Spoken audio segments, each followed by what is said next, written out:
கன்னியாகுமரி மாவட்டத்தில் யானை தாக்கி உயிரிழந்த தொழிலாளியின் குடும்பத்திற்கு நாடாளுமன்ற உறுப்பினர் விஜய் வசந்த் ஆறுதல் தெரிவித்தார்.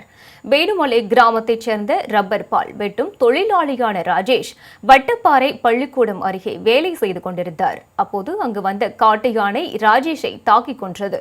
இந்த நிலையில் உயிரிழந்த தொழிலாளியின் வீட்டிற்கு சென்ற கன்னியாகுமரி நாடாளுமன்ற உறுப்பினர் விஜய் வசந்த் அவரது குடும்பத்திற்கு ஆறுதல் தெரிவித்தார். அப்போது அங்கிருந்த பொதுமக்கள் யானையை பிடித்து முகாமுக்கு கொண்டு செல்ல வேண்டும் என கோரிக்கை விடுத்தனர். இதனை அடுத்து மாவட்ட வனத்துறை அலுவலகத்தை தொடர்பு கொண்ட விஜய் வசந்த் மக்களின் கோரிக்கை குறித்து உடனடி நடவடிக்கை எடுக்க வேண்டும் என வலியுறுத்தினார். இந்த நிகழ்வின் போது அகில இந்திய காங்கிரஸ் கமிட்டி உறுப்பினர் ரத்தினகுமார், வட்டார தலைவர் ரவிசங்கர், மகிழா காங்கிரஸ் மேற்கு மாவட்ட தலைவி லைலா, முன்னாள் மேற்கு மாவட்ட இளைஞர் காங்கிரஸ் தலைவர் திவாகர் உள்ளிட்ட பலர் உடனிருந்தனர்.